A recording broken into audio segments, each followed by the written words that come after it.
Hello, hello. Are we plugged in? Yes, awesome. For once, I remembered to plug it in. Hello, everyone. Come say hi, Gandhi. Come here. Yeah? Come here. Come on, Slowpoke. Come on. Come here. Hello, Rabami. Welcome. Come here, kitty kitty.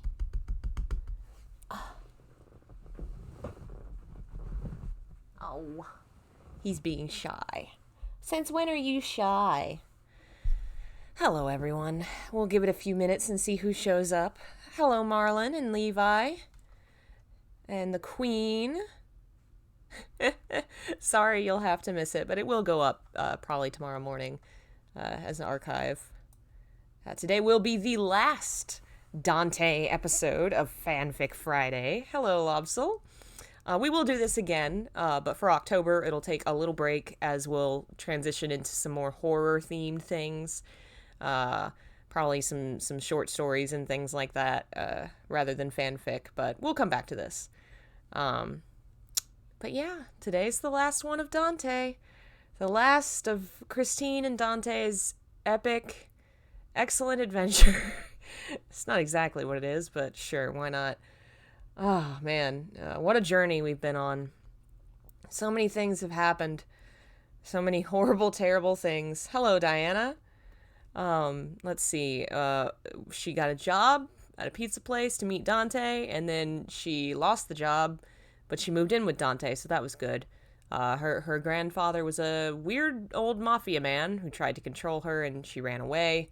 And then she and Dante had dinner together. Oh, and there's also a demon, and this demon wants some kind of treasure from a museum, and he's been stalking our main character. I think that's all the threads we have going on right now, the many myriad interwoven threads that I will not pull together well because I wrote this story when I was 15. Oh, boy. I will not torment you with anything of the kind, Diana, for sure. Especially because I didn't write that back then at all. No. Was not. Well, okay, I did sometimes when I was younger, and then I got so embarrassed over it, I just didn't bring myself to do it for quite some time. So, no, this story does not end that way. But, oh, man. Hey, Lunar, welcome. I guess we can go ahead and get started, as much as I'm loath to do so. How about now? No, I'll write whatever. If it fits the story, it fits the story, if you know what I mean. Sure, I will write most anything. Asterisk, most anything. Yeah, I'm not prudish or anything. If it's a good story, then I like it. It's basically, you know. Let's see here. We are on chapter 10 of the pizza story. And last time it ended with Dante and Christine being in the middle of a dinner date, and that is where we will pick up here. Dante and Christine had diner together and talked amiably. I say diner because I forgot to put the other N in the word, so they had diner together. Afterwards came dessert, chocolate for Christine, pizza for Dante, and then Dante assisted Christine with the dishes. Both people had enjoyed themselves greatly and seemed to be walking about in a bubble of happiness, permanent grins on their grins. Oh, God. Permanent grins on their grins. You know when you grin so hard you have a grin on your grin? That's what they're doing. Hello, Bad Wrong Fun. Welcome. Afterwards, they sat together on the couch watching TV, but they did more talking than anything. Eventually, they decided to play video games, and a few hours later, the date ended on that note. "Shall I walk you home, my lady?" Dante joked, faking a sophisticated accent. "That's a little redundant if we're headed the same place," Christine smirked. Her date shrugged and put a hand on her shoulder. "I simply thought offering would be the gentlemanly thing to do." He grinned, and Christine sputtered with laughter. "I'm sorry, it's just you're the most slovenly man I know. Gentleman is not a word I'd use for you." She laughed when Dante feigned insult hand over his heart. I'll have you know, I started washing my clothes at least once a week. The man pretended to bow as Christine clapped. I'm so proud, she joked. Now you're only slightly less disgusting. A real man works all day and has the odor to prove it, Dante retorted. A real man bathes. I bathe. Once a year really doesn't count. They continued to banter as they always did, slowly moving towards the staircase. It was almost 1 o'clock, and the two were still awake, arguing, but something had changed. Their arguments had sometimes become heated, even a bit vicious in the past, but this debate, despite its overtones of insult, was not serious at all. They really were just playing. While in their past, they had been serious and rarely playful.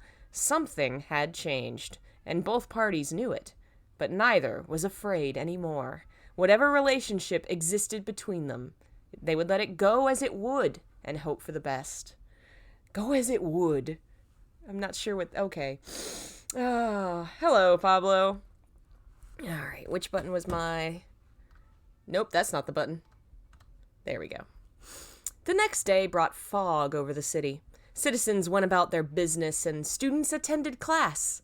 Outside of one of the city's more prestigious colleges stood a tall man dressed head to toe in black. For the entire day, he stood leaning against a tree in the woods, eyes trained on the building. What building? On the building, never moving. Students moved to and from classes under his watchful gaze. One particular female student seemed to keep his gaze. The man fingered the pocket watch in his hand.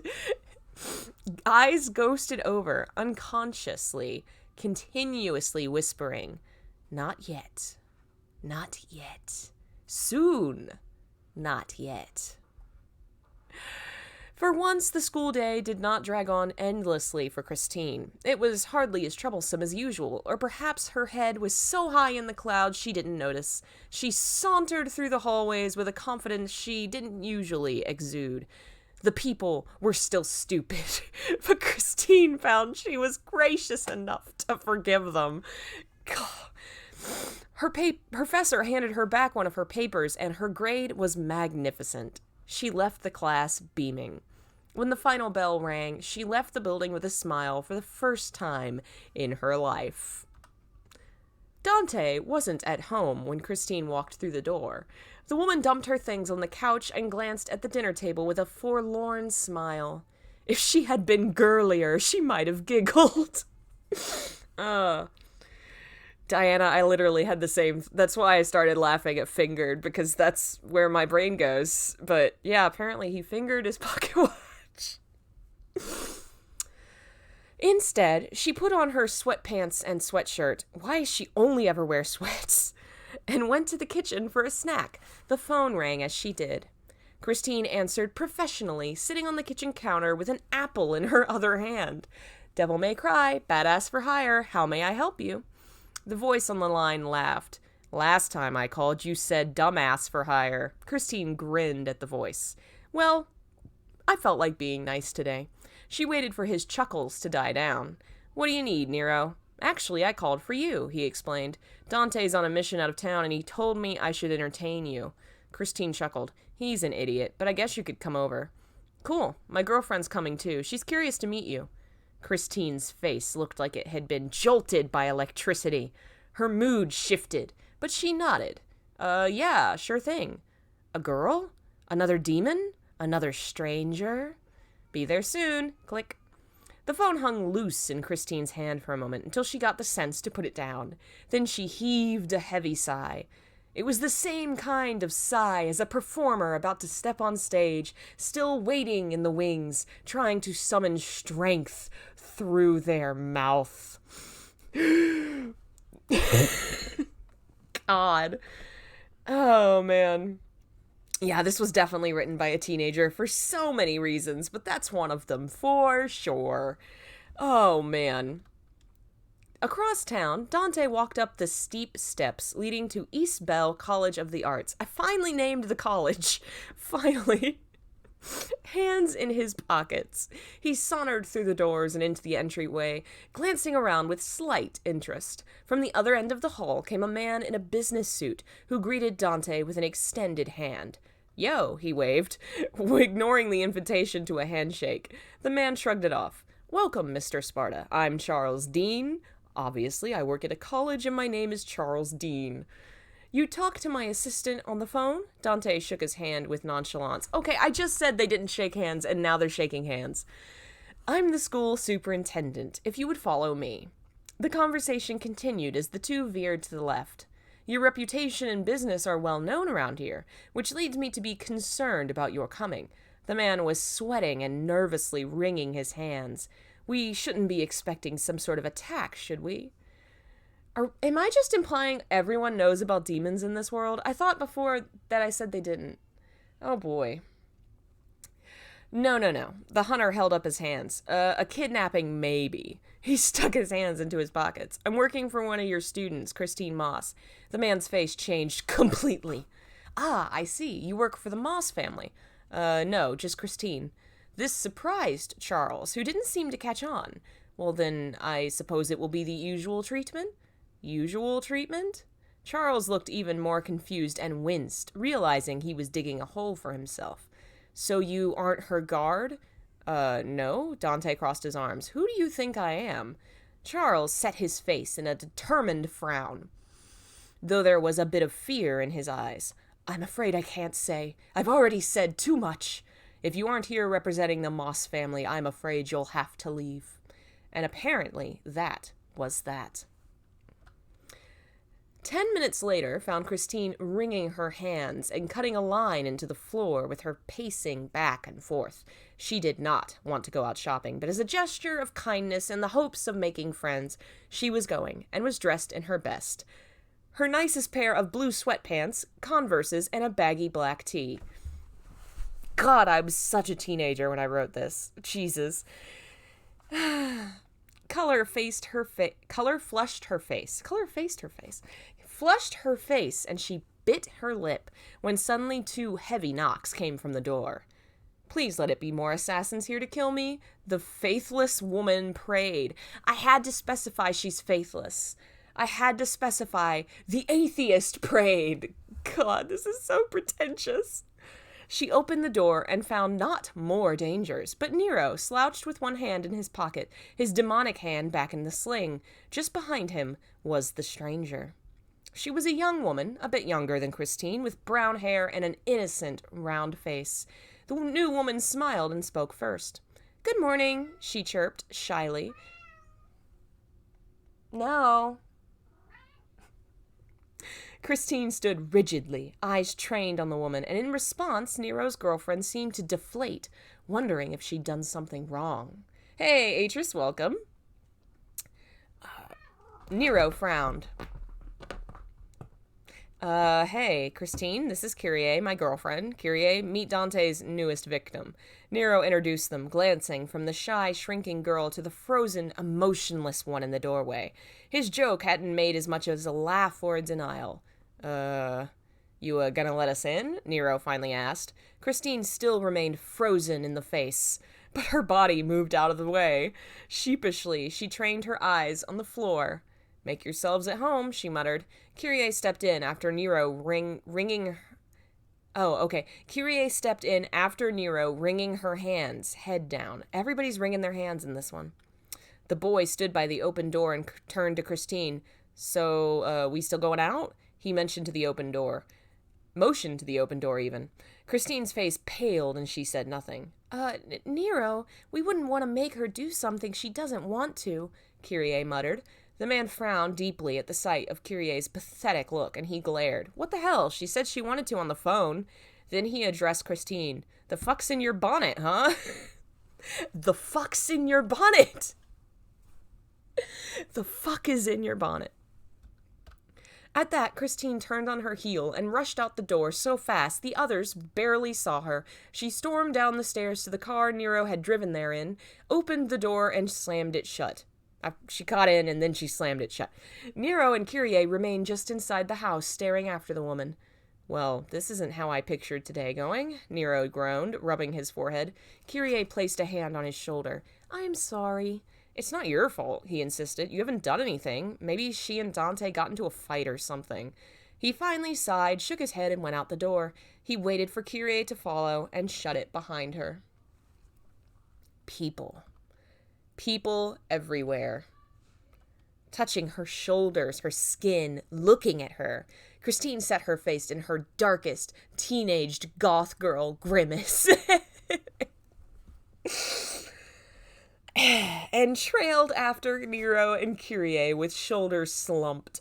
They were in the mall, wandering aimlessly, at a sad attempt to get to know one another. Nero didn't care where they shopped. He'd figured the girls would shop and he'd follow them around. Christine never went to the mall and didn't like shopping. Kyrie was nervous and afraid she'd upset Christine again, so she didn't pick a store. All in all, the three made quite the hopeless trio walking circles around the mall. So, are we actually going to do anything, or was this trip a waste of time? Nero huffed in annoyance, adjusting his sling. Kyrie glanced at him and then back at Christine. The other woman kept her eyes lowered. Would you like to do something? The, first woman's body jolted like she'd been spooked. Kyrie jumped in surprise. No thanks, Christine muttered. Kyrie turned her eyes ahead and frowned, wondering what in the world could be wrong with the girl. Her fear and nerves had changed into concern. Are you all right? She finally asked, shyly glancing back. Christine walked stiffly, like the Tin Man.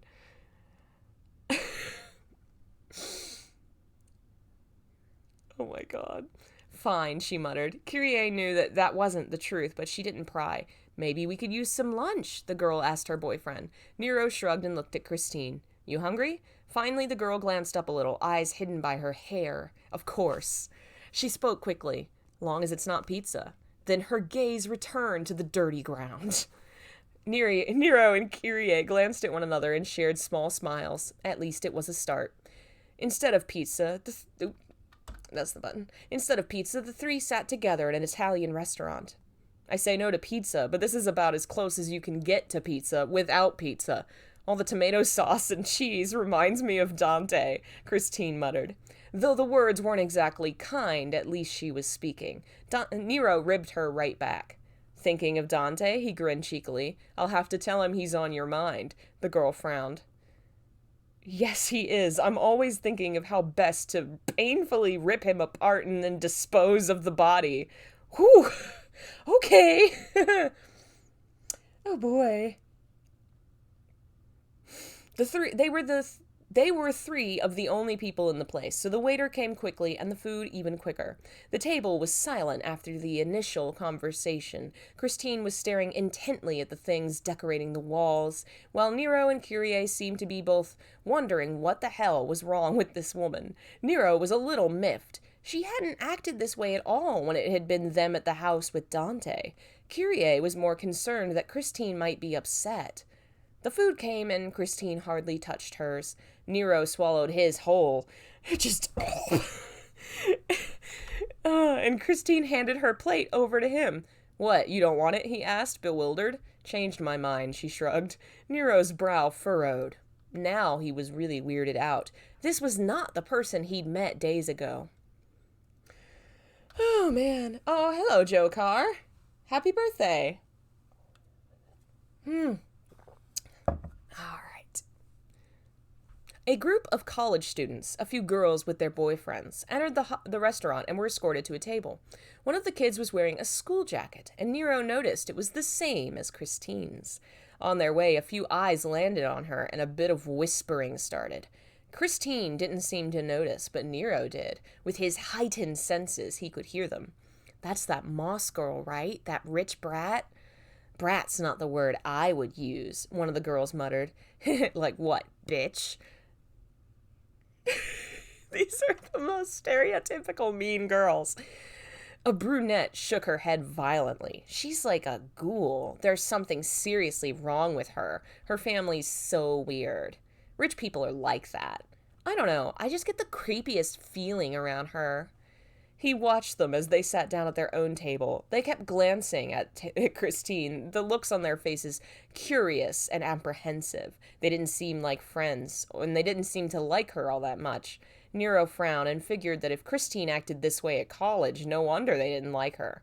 But she was such a cool girl. Nero remembered when they talked and played video games and had a blast. She'd been a lot of fun, with a lot of interesting stuff to say. She'd had an edge to her, but hadn't been a total jerk like this. She had an edge. So how did you and Dante meet? Kyrie wondered. Christine glanced up and quickly away. Stroke of bad luck. Did he save you from being attacked by demons? No, I meant meeting him was bad luck. Really bad luck. The girl took a sip of water and that was that. Kyrie blinked. Oh, I see. Every other conversation they tried to start ended similarly until Kyrie was left disheartened. Once lunch was over, they left them all and got back in Nero's car. Oops, wrong button. There we go. Well, guess we're going back to Dante's. Nero huffed and started the car. This had been the worst idea he'd ever had. He stewed over the ruined day as they drove back to Dante's. They pulled up in front of the building and Christine jumped out. Nero sighed and remained seated. We should at least say goodbye, Kyrie muttered. Nero didn't say a word, but got out of the car and slammed the door so strongly the car shook. Christine had already gotten to the door once Kyrie and Nero got out. She remained in front of it, hand hovering over the doorknob. The two others approached the porch and stood at the bottom, waiting to say goodbye. Thousands of thoughts raced through Christine's mind, and her face hardly changed at all. Slowly, tentatively, she turned around. We've got some soda in the house, she offered. Nero and Kyrie's eyes widened. And beer, if you like that.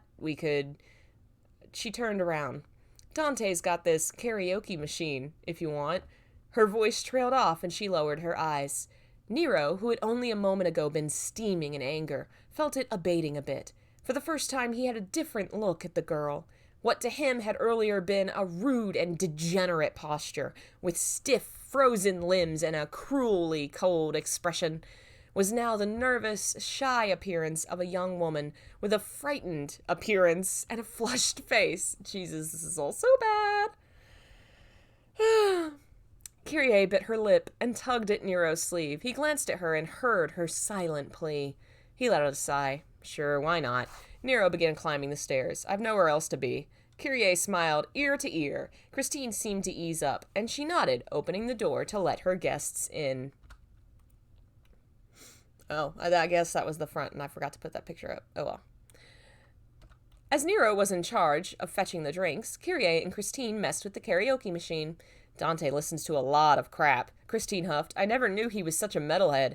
Metal isn't crap, Nero called from the other room. He was ignored. Kyrie kept looking through the list.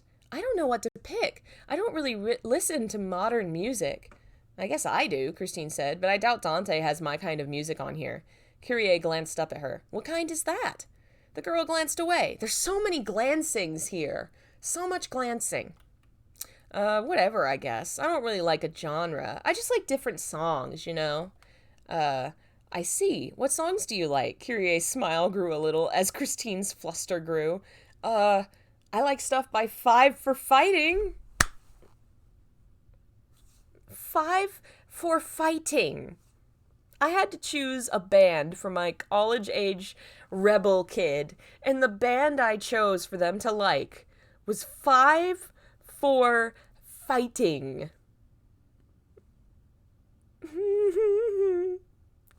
The girl's eyes lit up. Really? Kyrie smiled. Me too. 100 years makes me cry every time. Christine nodded. I like their Too Light CD. It's newer, but it's good too. The girls had found a connection, however small, and they moved on to see if, by some strange possibility, Dante had Five for Fighting on his machine. He certainly didn't, but Kyrie managed to find something she liked. Oh my god. Oh my god, of all the things and all the bands. Evanescence, My Chemical Romance, a Placebo, something that... Five for Fighting.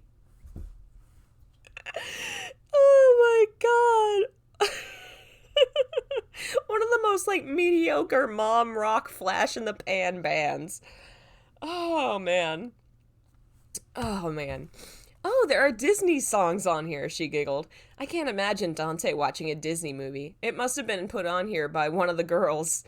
Nero set the drinks on the table and plopped onto the couch as he opened his.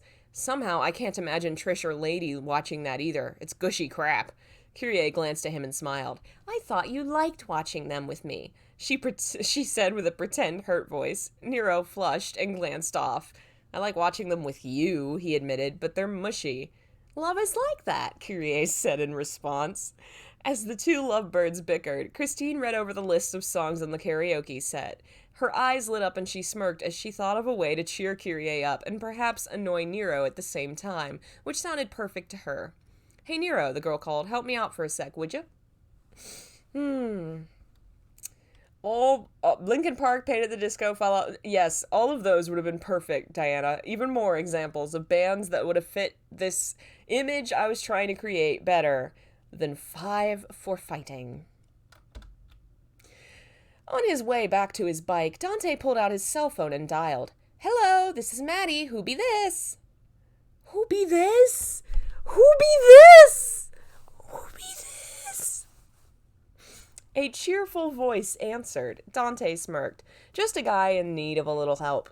He winced when the voice squealed in his ear.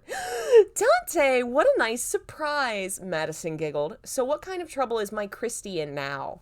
The man chuckled as he revved his bike and started for the road. I'm not sure, the man frowned. I don't know if she's in any trouble, but I'm trying to keep her from getting into any. That's impossible. You're telling me. So how can I be of service? The hunter frowned and wondered how to word his question, what exactly to ask. I need to know about Christine's family, he began. Whatever she's involved in, it's 'cause of them. Has she told you anything about them? Not a fucking thing. Wow, that was a switch with this girl. The girl sighed. She never talks about her family, at least not her mom's family. You know, the super rich ones. The sound of movement came from the phone. The truth is, her family's always been really weird. It's not something I can put my finger on. It's just strange. Like Christine's mom, the girl gasped, like in shock. The woman is a mess.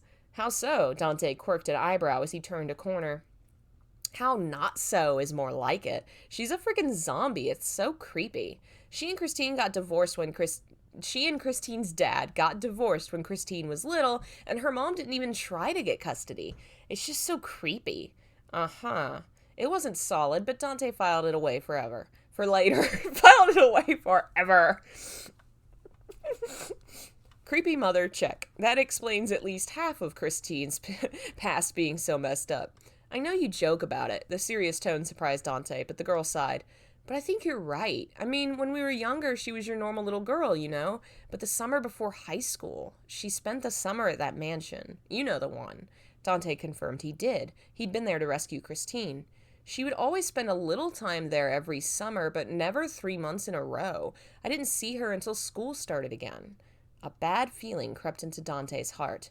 This was going somewhere, and he didn't like the direction. Something happened while she was there. I know it. Oh, hello, Silent Pain. Welcome. All right. When Christine came back, everything changed. She was like her mom for a little while, a total zombie. She would pitch fits, refuse to go to school, wouldn't talk or touch anybody. The girl's tone grew sad. It took years for her to get better. I mean, she's still not the most social person, but compared to back then, it's like a total turnaround. This doesn't bode well, Dante huffed. So something did happen, and it had to do with her family. That's a clue, at least. I might have one more clue. Hope it's not as depressing as the last one. Worse, Madison sighed. Christine's got this scar. A really nasty one. Dante's eyes widened. I saw it on accident like a year ago. Horrid thoughts came to Dante's mind. Blood sacrifice, summonings, demonic rituals. What could her family have done, and what did the scar have to do with it? He'd have to look at it to know. Where is it? Her upper back. It's probably something you should see yourself, but I gotta warn you, it's disturbing.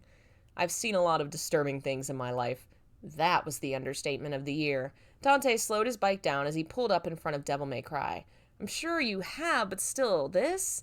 Madison paused. Dante shut the bike off, only half listening to Maddie's worried jabbering until a few words caught his ear. Say that again? He asked, halfway up the stairs to his house. The girl sighed.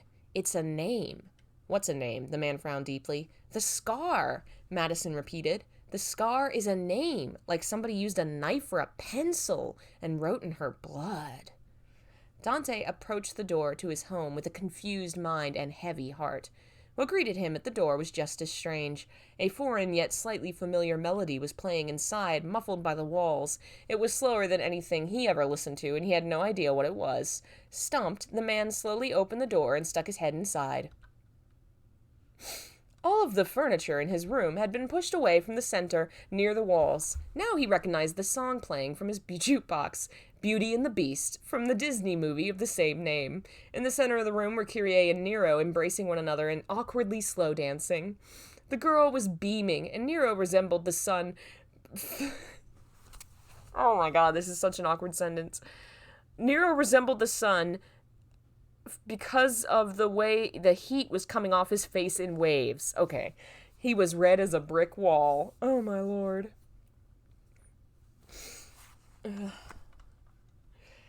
A big smirk came from Dante, and he had to laugh. The dancers jumped, glancing at the door. Oh, hello, Dante. Kyrie grinned at him, and her happiness was infectious. He grinned back. Hey, Graceful. The girl blushed, but beamed at the compliment. The man turned his gaze to Nero, who was purposefully avoiding looking at him. So looks like your two left feet aren't just on the battlefield, huh? The younger glared at him. Shut up. Dante held up his hands in surrender. Sorry, far be it from me to interrupt your romantic moment. Here, he approached the machine and replayed the song, to make up for the interruption. Kyrie looked excited. Nero looked like he was about to lose his lunch. His girlfriend pulled him to the center of the room again, thrilled, and though Nero was mortified, he had to smile at the childishly happy look on her face. The song began again, and the two started their dance. Dante watched for a moment before approaching the only other person in the room. How in the world did this start? Dante whispered to Christine, leaning against the wall beside her. The woman smirked. I felt like getting blackmail on Nero, and this came to mind. The man laughed. Great idea. Christine frowned a little. Well, we decided to kind of have a bonding day. Nero wanted me to meet Kyrie, but I totally screwed it up, she admitted with a huff. I wanted to make it up to them, and I figured this kind of thing was right up Kyrie's alley. You figured right. Dante glanced up at the cheerful girl, holding Nero with nervous yet excited hands. How... Oh, man. They are cute, she said. Dante chuckled. The two watched for a moment more. Each had their arms crossed, leaned against the wall, eyes on the lovebirds. So, wanna dance? Dante smirked with a quirked eyebrow. Christine let out a heavy sigh. How did I know you would ask that? She frowned. The man turned a suggestive gaze on her. It's not like I'm asking for anything risque, just an innocent dance to a children's song. It's supposed to be romantic. From you, it's a total chore. Aw, you've hurt my manly feelings.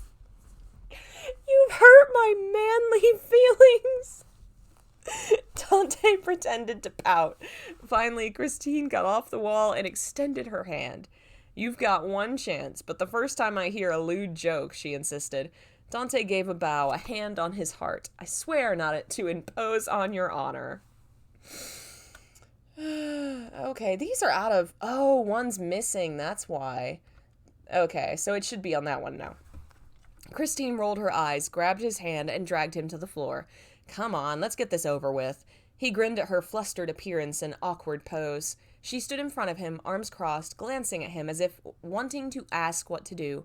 Dante moved her limbs gently, placing them where they should be. He held her hand. Christine gulped at the sight.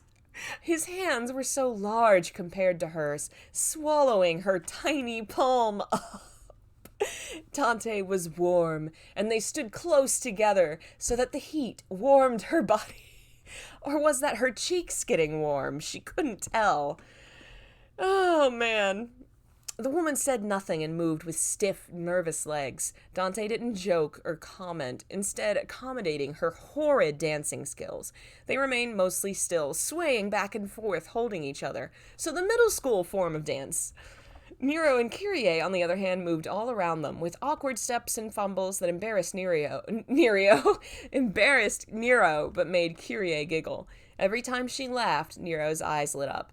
So Dante and Christine stood in the center, very still, hardly noticing the other two near them. Kyrie, watch out, you almost hit the table. It's because you're not dancing with me. You wait until I move to start moving. Don't be shy. No one's judging you. The teen glanced at Dante and huffed. But for once, Kyrie was right. Dante didn't seem to be paying him any attention. Nero noticed the peaceful look on the man's face. He wasn't really looking at anything, just standing with Christine. The older man let out a long sigh, closed his eyes, and leaned forward. Christine noticed his relaxed state, noticed him leaning forward. She let him move closer until they were resting their foreheads together. She felt nervous, felt terrified, but she closed her eyes. Christine let him cradle her and let his scent surround her. Leather and pizza.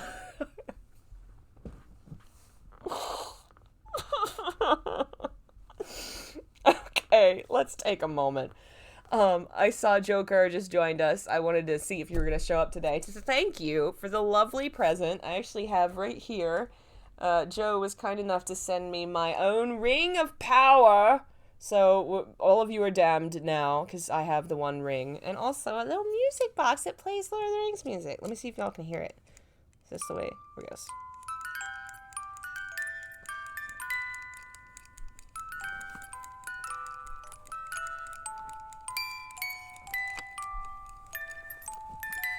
It's very cute. I like it. Thank you so much. Make me very happy. Do you like it? Candy, is that why you came down? Because you like the music? You're Gandalf and you like the music. Well, that's perfect. Thank you so much, Joe. All right. Okay. All right. Where did you learn to dance? Kyrie giggled. Your brother, actually. Nero glanced away shyly. Really? The girl asked, a serious look on her face. Yeah, I kind of asked him to teach me so I wouldn't be, well, I wanted to know in case of this. Kyrie beamed. She closed the space between the two of them, surprising her date. She squeezed him tight, and the boy beamed. And as they danced together, and they danced a little more together, but just as awkwardly as ever. In the background, the song continued, beginning to wind down. Nero and Kyrie remained for hours after that, joining Dante and Christine for dinner. The four had a great time, and by the end of it, Christine felt totally comfortable around Kyrie. She apologized for her earlier actions, but the younger girl shrugged it off. It's all right. We shouldn't have forced you to go. Christine didn't know how to explain her nervousness, how to make up for her actions, so she sighed and nodded. Nero and Kyrie left soon after, and the house grew quiet. The furniture was back in place, and Dante sat at his desk. Christine waved to him as she moved to the stairs. I'm heading on to bed, she muttered. I'll see you in the morning. The man nodded. Night. The house became silent. The sky darkened. Perhaps an hour later, Dante stopped working at his desk, setting papers aside. He stalked silently up the stairs to their shared room. Slowly, he opened the door and glanced inside. So many glances. Take a drink every time I use the word glance. Christine had long been lost to sleep. Dante entered the room without disturbing her and approached his side of the bed. He walked with stiff steps, nervous, to his closet. He was about to change when his eyes glanced at Christine again, at her back. The man wondered what to do. It took only a moment for him to quietly turn to the bed and gently sit on the edge. His hand moved to the end of her shirt. For one moment he hesitated and then took hold and gently looked at the skin. And there, just as Madison had said, was the atrocious blemish on Christine's flesh.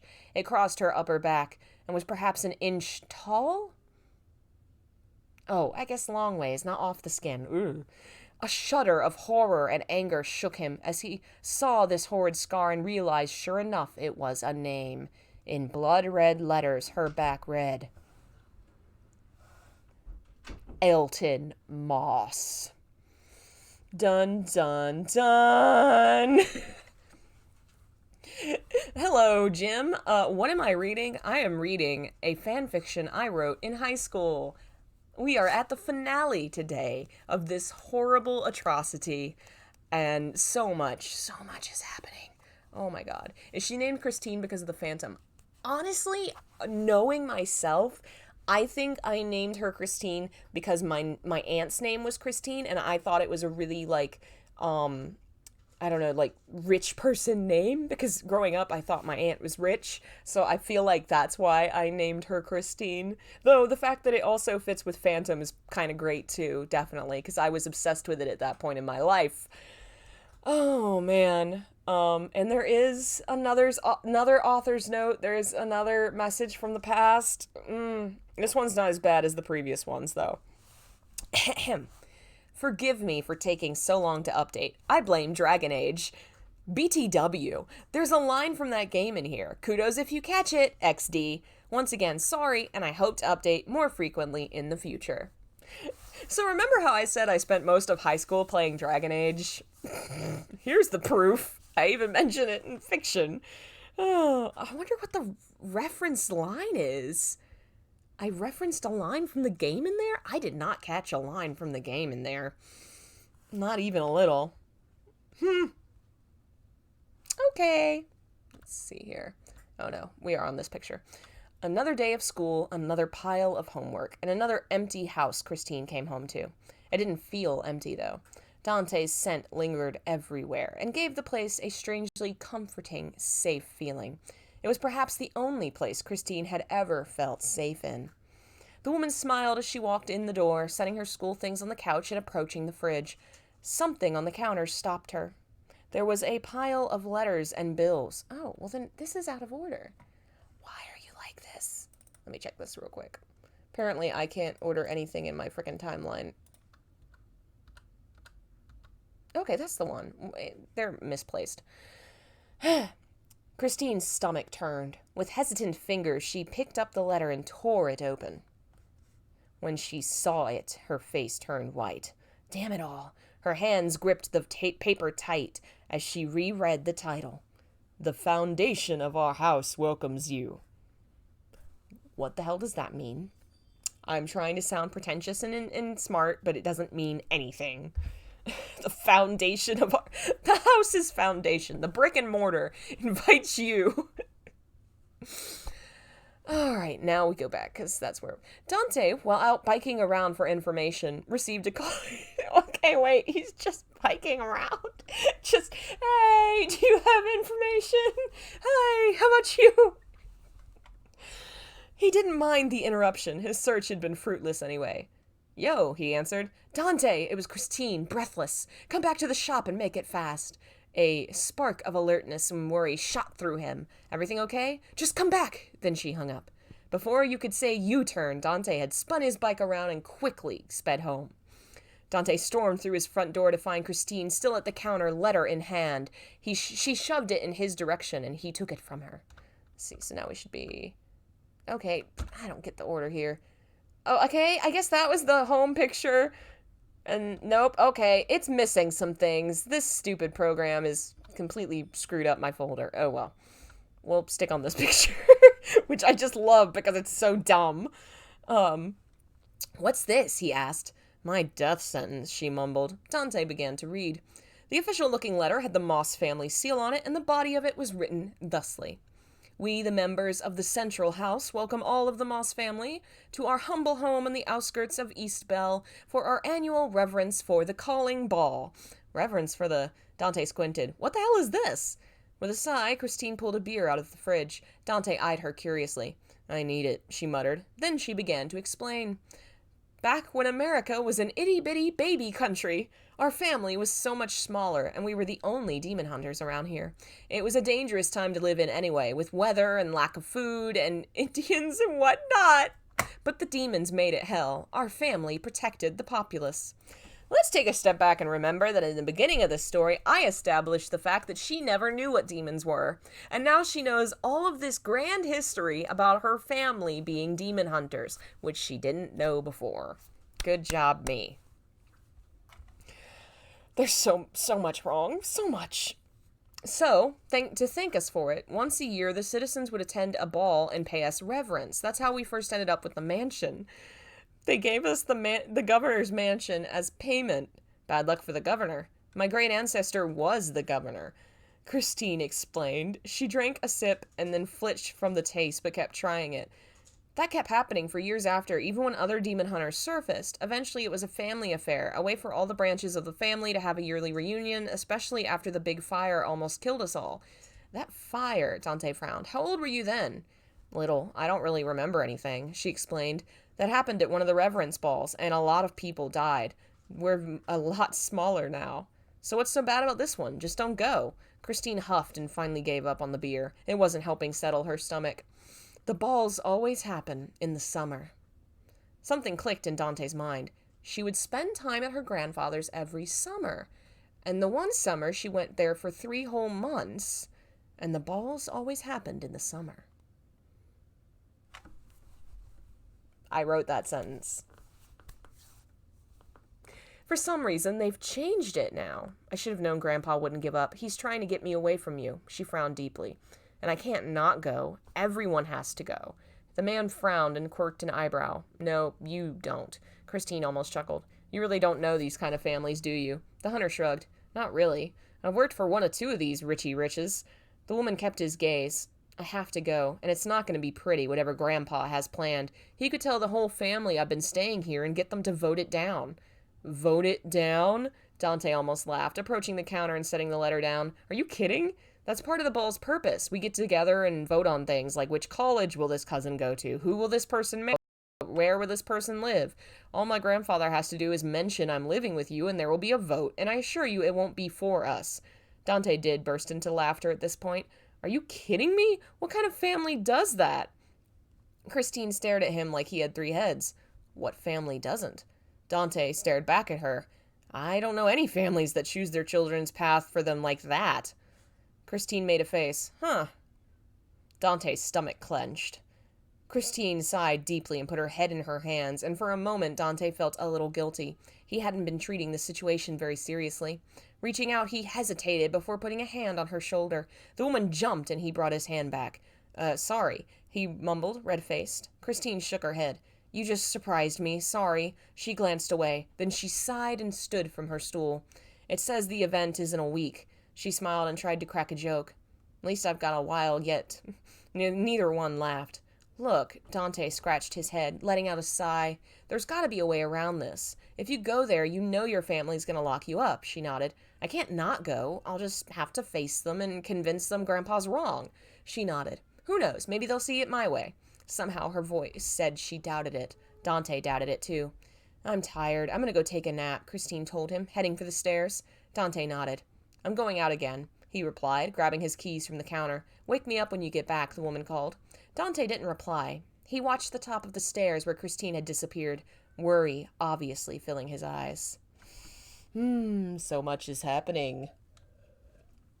Hey, Jeff and Ari Gorilla, welcome. Alright. Shit's about to get real.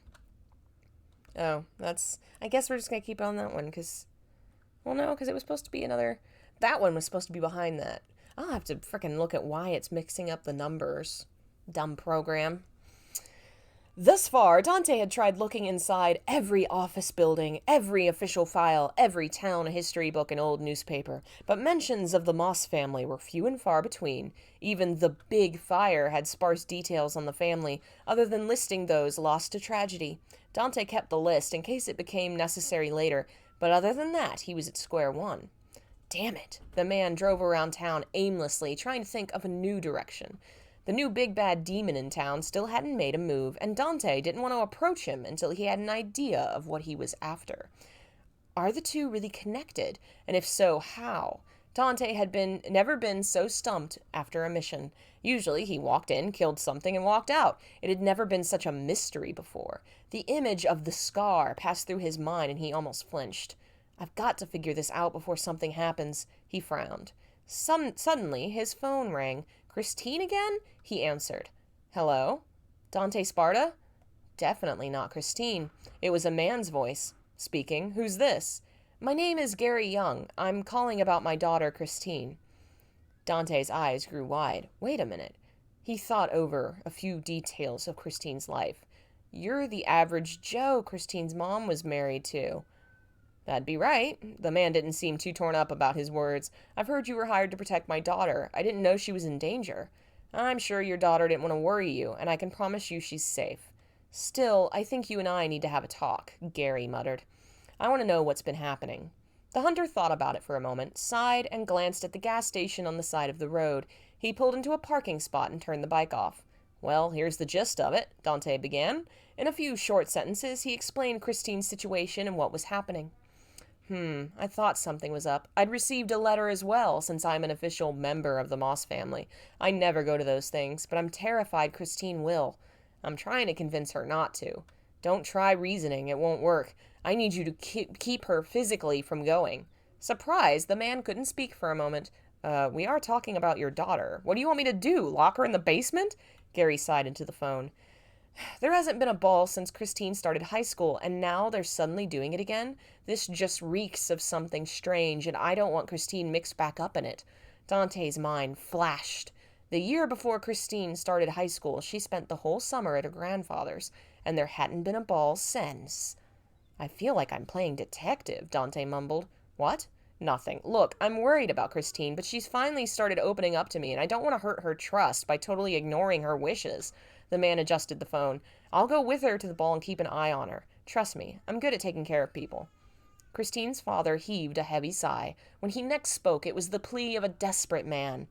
I'll trust your judgment, then.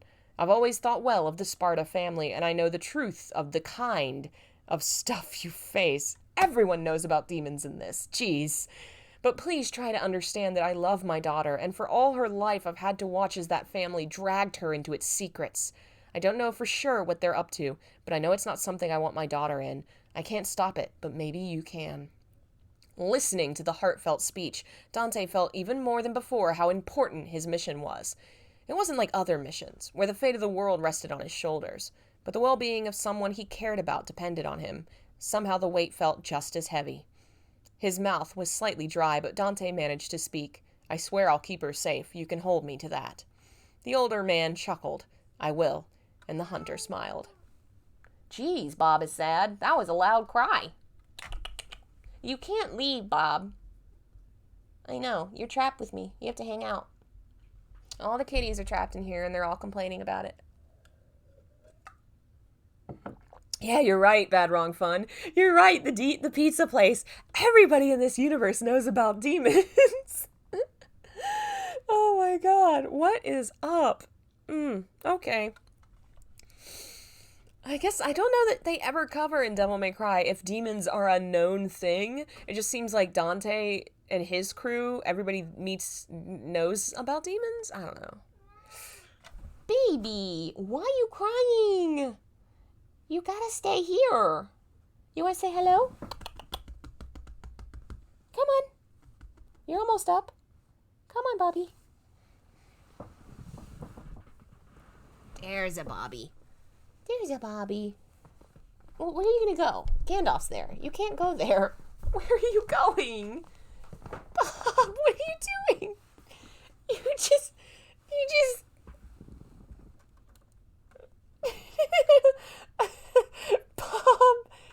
Bobby, you just tried to steal Gandy's spot, and now he's bathing. Okay, bye.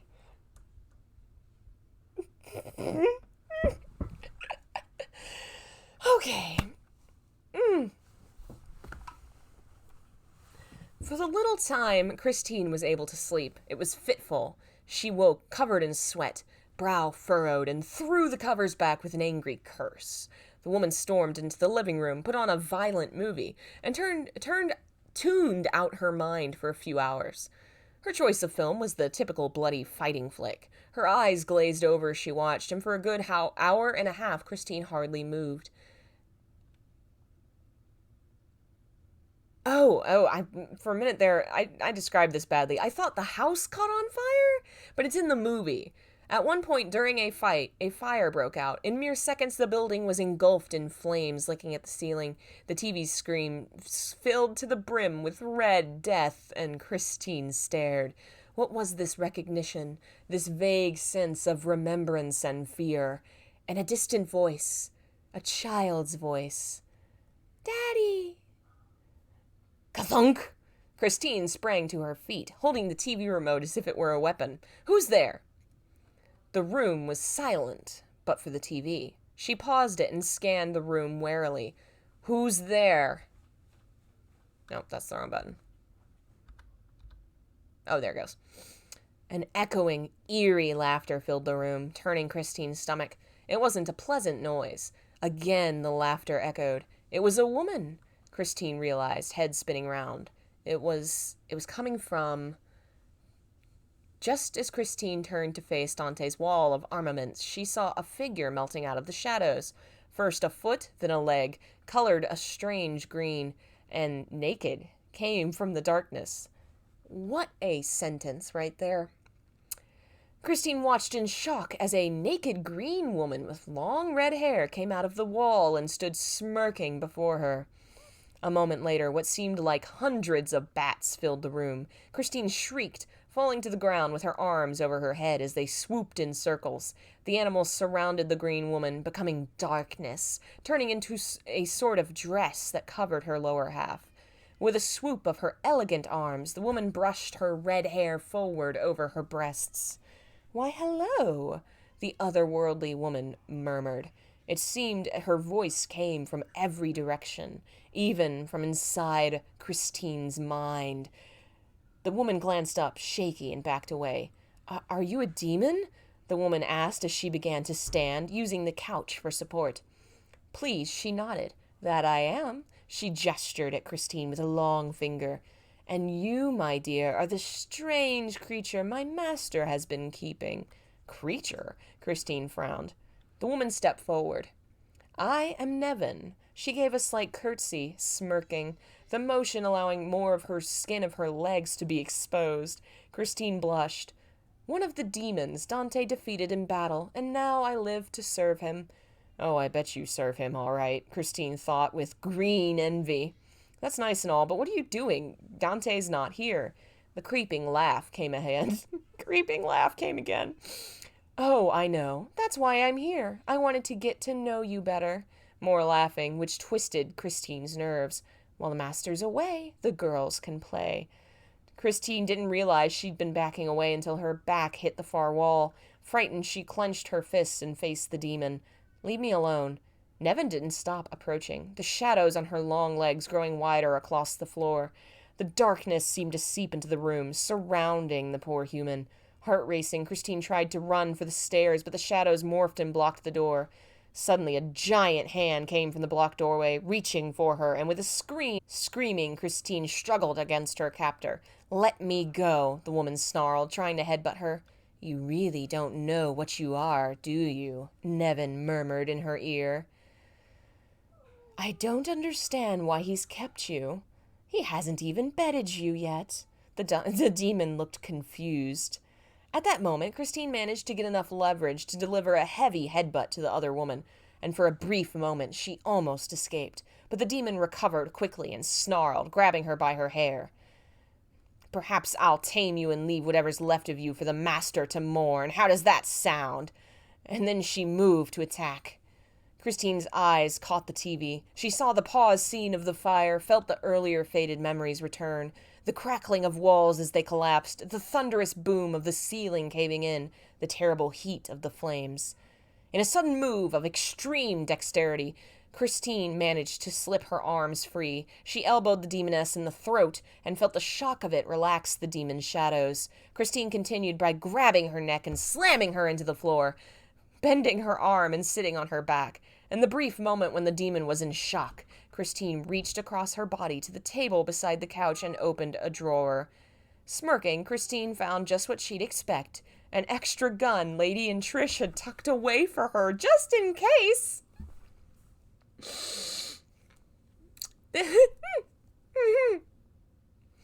Instead of aiming the weapon at the demon, Christine closed her eyes and opened her mind. And then there's a bunch of Latin, because I was taking Latin at the time, and clearly, I think I was also taking Spanish, because there's a lot of foreign language in this one, and I'm sure it's all wrong. Let's see what this is supposedly supposed to say. I'm incredibly curious. Let's see. Latin translation. It's probably a bunch of garbage. Oh, man. Let's see here. Latin. The fallen... Okay, in Latin, what it says is, Cado unis sententia non reverto vos ut abyssus terra, vadum signum vos pro totus vicis. I failed Latin, so I doubt I did this correctly. And the English translation says, the fallen one of them. This statement does not return you to the abyss of the earth, over the ford of the sign of the eye for all time. So clearly it's supposed to be some sort of, like, banishment spell? Oh, man. Nevin screeched, scratching at Christine with the shadows, but the spell had already begun to take effect. Oh, there's another part. Repario passis in ops. What does that mean? What does that mean? God, why did I try and include... Find... It says, find peace in OPS. So clearly the last word isn't a word, and I misspelled it or mistranslated it. So it's find peace in OPS. Find peace in ops. 3 shots fired from the gun in quick succession, adding to the wails of the demon, before hitting the guitar on the wall and destroying it. It looked as if it had been bent in half as the bullets began to melt, and changed into 3 small circles bearing the Moss family crest. She did not even know what demons were in the first chapter, and now she is exorcising them and shooting a gun.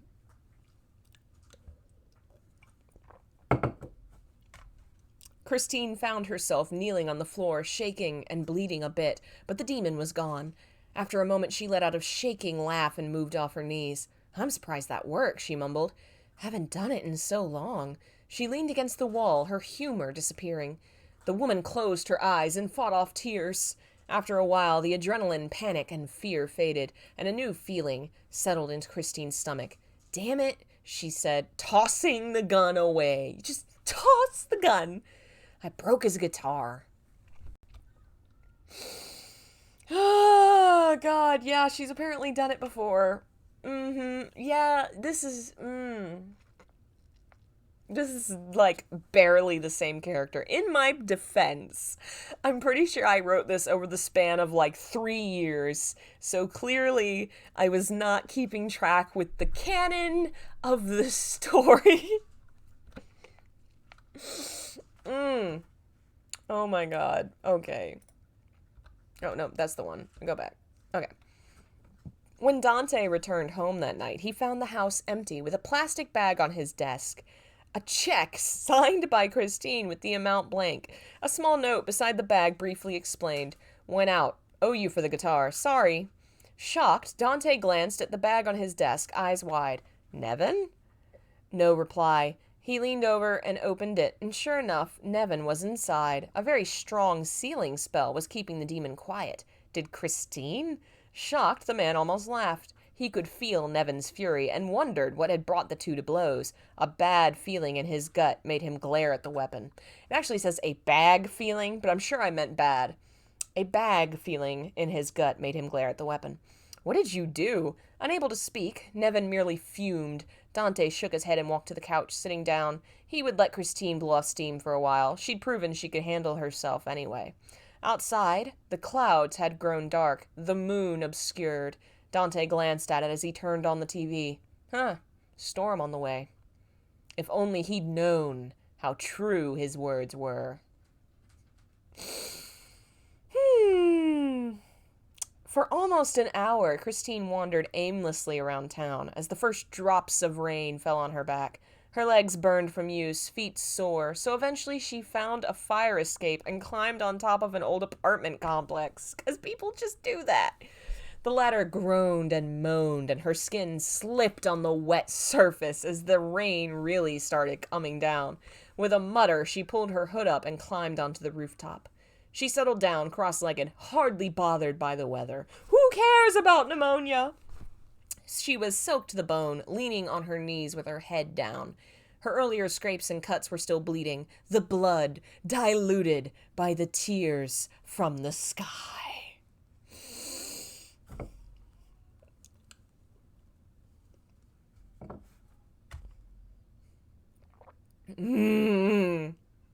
Christine settled down. Nope, I read that bit. Biting her lip, the woman didn't cry, but she felt anger. Anger at her own helplessness. She was in a horrid situation, not knowing the way out, the way to freedom. For so long, her past and her family had held her tight in its jaws, and she had been resigned to her dim future. Then a strange anomaly had appeared in her life. A handsome man! Simply being near him went against everything her family had told her, because he was a demon. And Christine found she didn't care. With a chuckle, she was reminded of her novel, her characters, and she smiled. Thunder rumbled in the distance, reminded Christine of other thoughts. Now she's a caveman. She knew the independence, the joy she'd found with Dante and his friends was fleeting. Grandpa wouldn't stand for it long. The revelation ball. Didn't I call it I called it something else. I've already changed the name. Well, the ball was proof of that. The idea of returning to see all those people knowing they could control her fate. It terrified her. The woman clenched her knees tight. Feet splashed through the puddles on the roof, and Christine slowly glanced up. Black boots were approaching her, long legs dressed in leather. But despite the seeming resemblance, this wasn't Dante, because every man in leather is Dante. Christine's eyes kept traveling upwards. These legs were attached to a tall, thin man with wet, messy black hair and tanned skin. His eyes were a strange, vivid yellow. Spooked a bit by his sudden appearance, and still a little jumpy from earlier, Christine leapt to her feet and clenched her fists. "What do you want?" the woman snarled. Immediately the stranger held up his hands in surrender. "Only to talk," the man murmured with a thick accent. He's supposed to be Spanish, because I was taking Spanish at the time, and I used some Spanish badly in this story. I'm not even gonna try to have a Spanish accent. We're not gonna do that. We're just gonna keep going. "Well, if you're gonna, go ahead," she mumbled, backing away a little, but letting down her arms. "Don't try anything." "Of course not." The man made a low bow, hair falling over his face.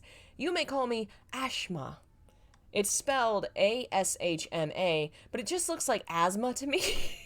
It just looks like I am the demon asthma.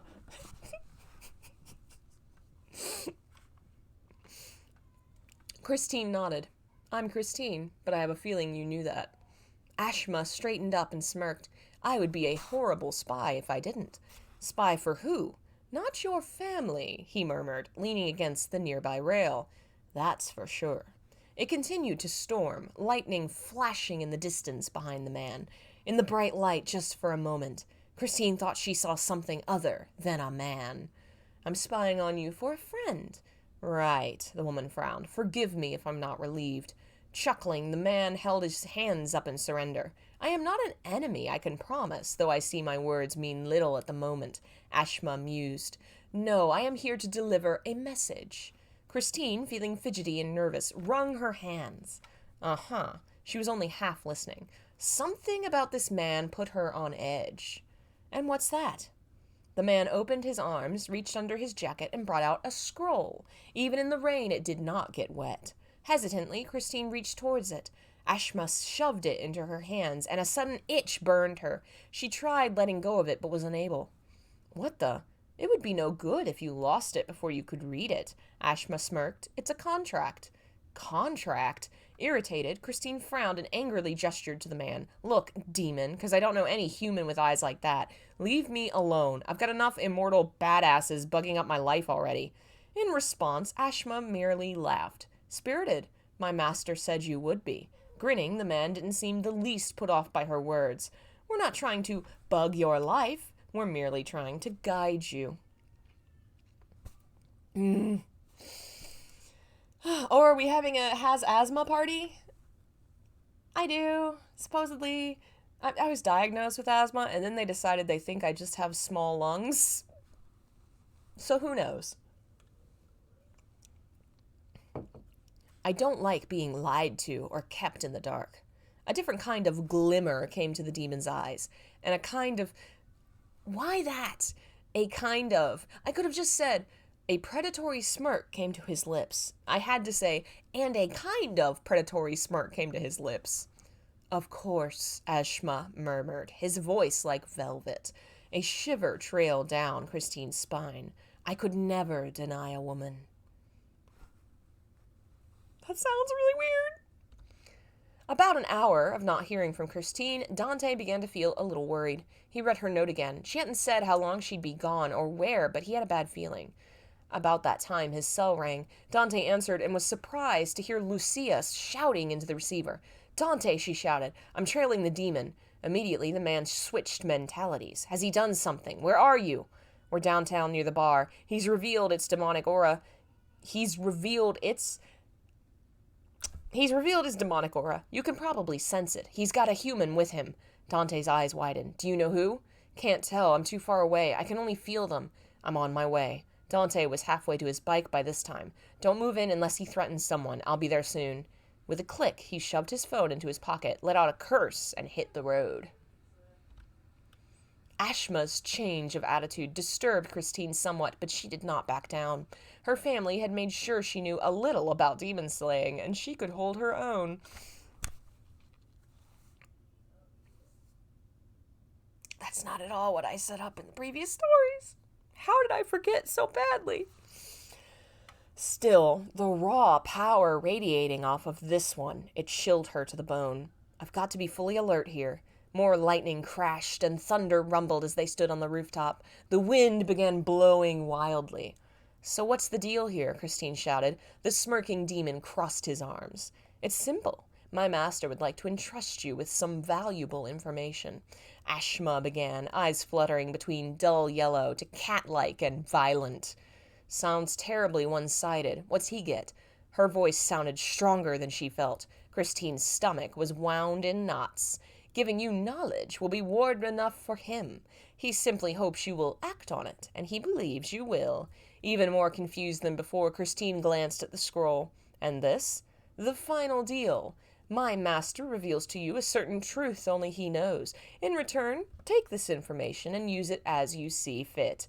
The demon laughed at the baffled look on her face. "Here we go with the Spanish. Oh boy, I hope there's no actual Spanish speakers in the chat who can laugh at me for how badly I created Spanish from my high school Spanish classes. But let's see what I created, and I'm gonna say it so badly. I apologize. Okay, I think I get what I was trying to say, but I wrote, "Haha, sons todos humanos divirtiendo, tan como usted, señora pequeña." And Google translates that as, "Haha, they are all human having fun as..." I guess the idea was, are all humans as fun as you, little lady? But I have a feeling I did not translate that, like, I did not Spanish that appropriately. I failed Spanish too. I failed French, Spanish, and Latin. But I eventually think I got a D in Latin, and that was enough to graduate, and that's all I wanted. Oh, God. Yeah. So bad, so bad. After letting out a quick, happy stream of Spanish, "Why is this happy stream?" Ashma addressed her again. "It will benefit him that he tell you this great secret. At least hear him out. Afterwards, should you decide not to act on it, more Spanish. Eso es lo, you go home. If you do..." I'm just throwing Spanish in there like I speak it, and I don't. Let's see what this says. That is what. Should you decide not to act on it, that is what. You go home. What is that? That's not at all anything. That's nothing. I think I was trying to say, that's fine. That's okay. Why did I try and use Spanish when I knew I was failing? Why did I try this? At least Latin's a dead language. It can't be that. Most people don't know Latin. It's dead. Why would I try and use a living language? "Then I signed this thing?" Christine held it up. Ashma nodded. "And my master will aid you in getting a sweet revenge that has been long in the making." Christine's eyes widened as she realized. Vengeance. Oh, God, here we go. "Conseguir venganza es siempre..." I remember siempre meant always. You see, the Spanish, I know some of it. The class was not a total waste. Conseguir venganza es siempre el motivo, no es señor. I'm guessing that's something about vengeance being a motivation. I'm gonna assume that's what I was trying to say. Getting revenge is always the reason. Okay, so yeah, something about vengeance being... Oh, God. Oh, no, she says that. Okay. Christine's eyes widened as she realized, oh, vengeance, now I see, she says the Spanish. Ashma let out a deep, lumbering laugh as the woman showed off her high school level Spanish skills. Skills. Shall you speak to my master? The woman waited for a moment. Not without Dante, she finally muttered. He's my bodyguard. I won't talk to your boss without him. Ashma listened and sighed. More Spanish. Maldice, which I guess is like bad. Something, it has mal in it. Mal is bad, right? God, I'm so sorry to the Spanish language. I'm so sorry. Curse, I guess. I don't know. Here I thought we'd get through this whole affair without the use of force. Hearing that, Christine raised her fists. I'm not helpless, buddy. Amazingly huge, beautiful black wings suddenly appeared behind Ashma, whose eyes were brilliantly gold now. You might as well be, more Spanish, afronte a senora. Well, senora's woman. Face lady? Face lady? Face lady? What did I think I was saying? Face lady? What does that mean? What does that mean? What was I trying to say? I don't know why that's so funny. Okay. The enormous wings kept spreading out and up, as tall as the man and twice as long. His hair grew longer, softer, his smile spreading into a fanged grin. Shit. Christine glanced back to the ladder. She had to get off the roof. Those wings would be useless in the back alleys. She spun round and raced across the wet roof, thunder deafening her, only to feel her feet leave the ground as arms wrapped round her waist. Christine screamed, but it was no help, as the ground became more and more distant. Face it, lady? Okay, maybe that's what I was trying to say. What was it? You might as well be helpless. Face it, lady. Okay, but that's not like how people talk, though. God. Oh, man. Oh, man. Okay. Let's see. Next picture. Where's my... Oh, I keep moving my screen. There we go. That's the next picture. Meanwhile, on the ground, a familiar engine was roaring through the streets. Dante, eyes scanning the area, felt the presence of a demon, who was no longer bothering to hide his demonic power, but now, being so much closer, he could sense the other person. Christine! Snarling, Dante turned his bike and revved, spinning across the water down the street Ashma was flying above. His eyes flashed red, fangs growing as he chased after them. Christine could hear his demonic roar from above. Dante! The woman could feel them going higher up and knew he would not catch her. She did the only thing she could think to do. His name is Ashma. He works for some master that wants revenge. Ashma knocked her out in the back of the neck, and Christine was out. A moment later, he turned and smirked down at Dante, and winked as the darkness swallowed both of them up. Dante's bike slid across the water as he came to a halt, breathing hard. Damn it! The man cursed. He threw his helmet to the ground.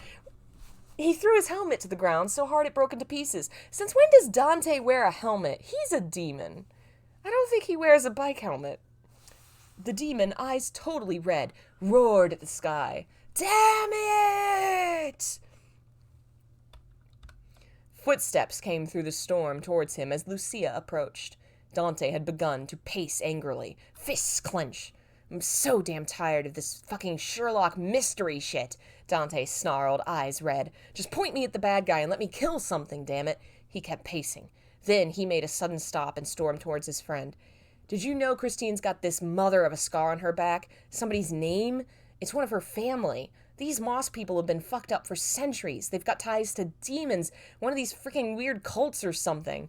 Lucia listened patiently as Dante paused again, grimacing angrily and breathing hard. I want to protect her. I can't stop this family. I can't stop this demon. I can't even get her out of her shell half the time. Finally, he put a hand to his head. What the hell am I doing? I don't even know where to start. He looked at her, and Lucia felt it tug her heartstrings. She'd never seen him so desperate. I've never fought an enemy like this. I don't know who I'm supposed to target. How am I supposed to protect her when I don't know who or what's after her? After his tirade was over, the two stood in the rain, Lucia allowing Dante to collect himself. I think we should start out with this name. Demons with actual names are rare, so it probably won't be hard to find him listed in the history somewhere.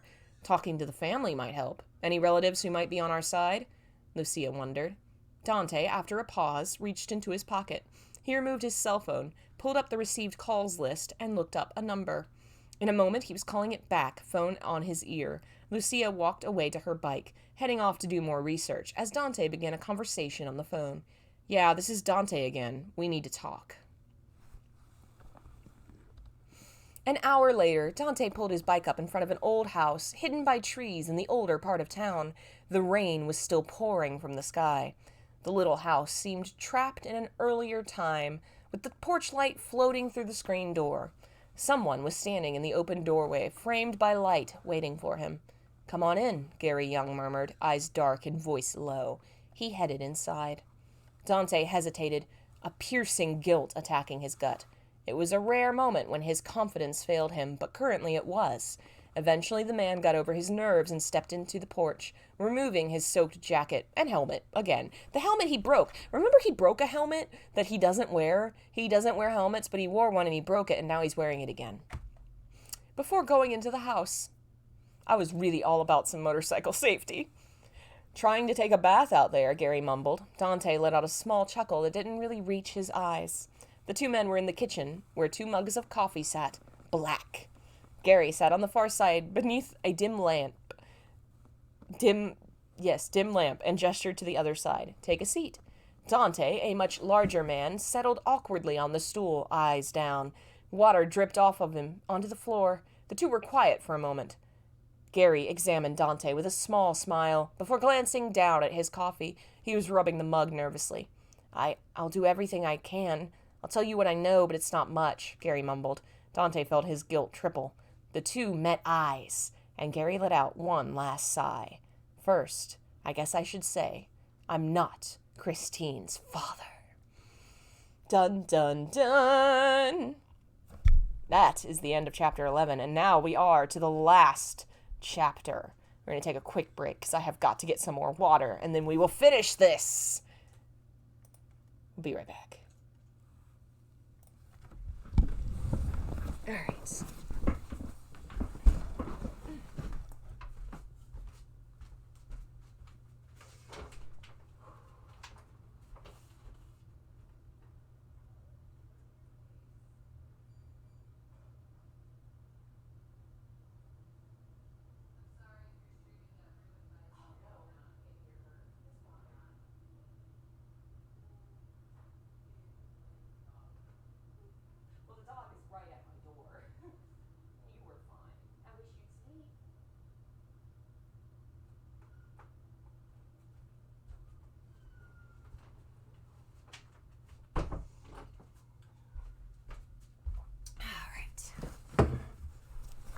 And we're back. Ugh.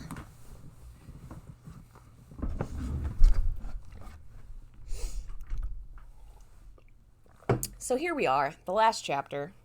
It will not all come together and finish in this chapter because I never finished this story. But having reread it, I know what I was going for, and I will explain some of the things that don't get covered. But first, we're gonna read the rest of this chapter, and then I'll do a little explanation. And hello, Zach. Thanks for joining us. Move that there. All right. Whew. Here we go. Gradually. Oh, wait. We need to go to the next picture first. There we go. Gradually, Christine felt consciousness creep in as her blurry dreams crept away. She really knew she was awake when a monster of a migraine hit her full force. Cursing, the woman slowly sat up and rubbed her head. Buenos dias. I know I got that Spanish right. That's easy Spanish. God. Christine snapped up, swiping at the direction the sound came from, eyes furiously wide. The speaker leapt away gracefully. As her vision cleared, Christine glowered at the crouching form of Ashma. The woman sneered. Fuck you. The demon merely laughed as Christine stood on wobbly feet. A pleasure to wake in the morning, are you? I wouldn't mind finding out how much of a pleasure. Christine's eyes flitted back to him, expressing disgust, but the demon winked. Where the hell am I? Hell, actually, Ashma smirked. Christine's face fell, eyebrow twitching. I should have known. The decor around her gave it away. Dark, craggy walls of rock tinged with blood, reaching out into the never-ending darkness. The two of them were in a small cavern near a dead campfire. My master's home is not far from here. I can make the flight, and then you can speak to him. I promise it won't be long before you're back in your own world again. Christine pointedly ignored him, standing and stretching her legs. When she did glance his way, he smiled kindly and she frowned. Don't try and play nice. I know what you are. You know what Dante is too, but you seem to play nice with him. Ashma's smile became a grin when Christine became red-faced. I told you I've been spying on you. That's why you've been in town so long. You've been watching me. Of course. And your devil hunter boyfriend did not find out because I did not need to stalk you or use some other crude means to learn more about you. The demon stood, body seeming to unfold, and Christine felt a spark of primal fear hit her when he reached his full height. He could see that in her eyes, looming purposefully with a playful smirk. Biting her lip, Christine backed away. Fine, let's make this quick.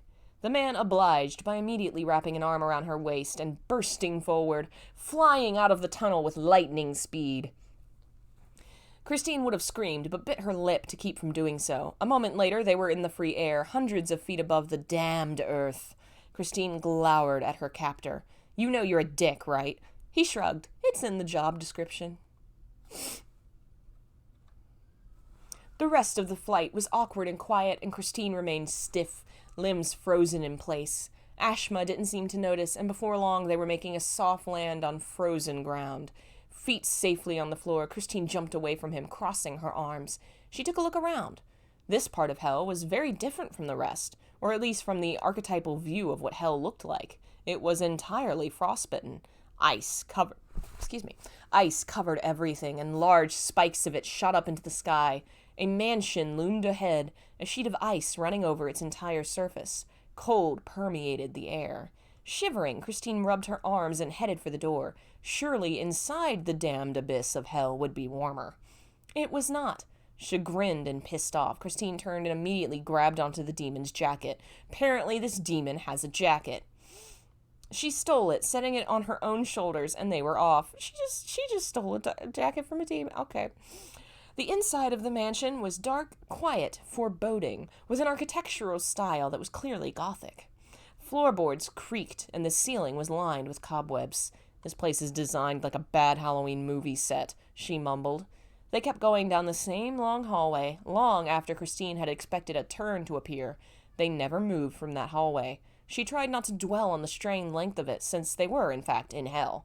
Finally, they came to a pair of double doors, one with a demon carved into it, the other an angel. But the angel had been attacked by a knife, it seemed, as the carving was destroyed. Christine stood in the front of the doors, hesitating. Excuse me. She sighed. Let's get this over with. Ashma stepped ahead of her, bowed, and opened the door with the demon upon it. Slowly, Christine stepped in, eyes on the angel. How beautiful it must have been before someone crudely decimated it. Inside was almost total darkness. Christine stood near the door, unsure of moving forward, when the voice spoke. Welcome. The woman frowned. Who the hell are you? The light of a fire dimly began, lifting the darkness in the room. Christine could vaguely see an armchair turned away from her in front of the fireplace. I have many names. The woman snorted. That's a line in every horror movie.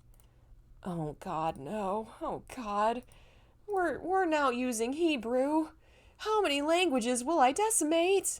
How many languages will I commit crimes in? I'm committing language crimes.